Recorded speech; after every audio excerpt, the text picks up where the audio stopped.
nơi xứ Phật ra đời, chắc bầu trời luôn xanh thẳm, vàng trắng luôn rực sáng, lòng người luôn vị tha.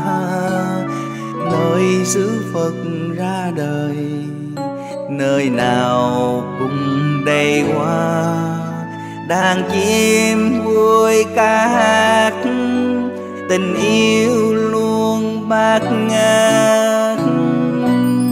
Chắc vậy đó nên 2000 năm qua, ai cũng muốn một lần đến đất tổ. Chắc vậy đó nên trong những cơn mơ, ta vẫn thường mơ thấy Đức Ngài tôi. Một đêm ta nằm mơ thấy Đức Phật cười rạng rỡ, ngồi trên tòa sen ấy, tướng pháp Ngài thật uy nghiêm. Và quên Ngài là ánh sáng soi gọi và lung linh. Ngài cầm bàn tay ta viết lên cả một bài thơ.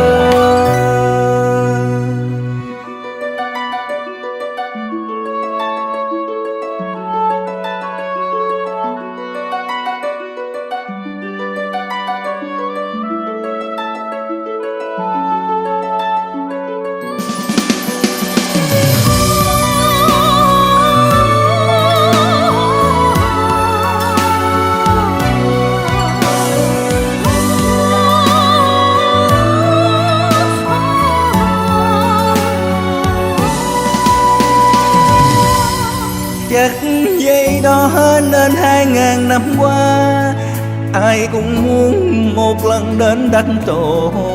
Chắc vậy đó nên trong những cơn mơ, ta vẫn thường mơ thấy Đức Ngài thôi.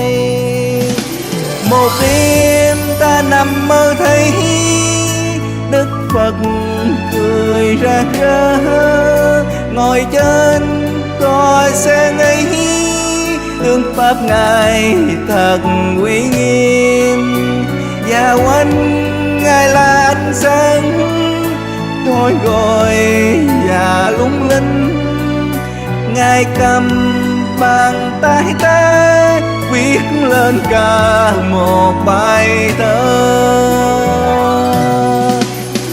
Một đêm ta nằm mơ thấy Đức Phật cười rạng rỡ, ngồi trên tòa sen ấy, tướng pháp Ngài thật uy nghiêm.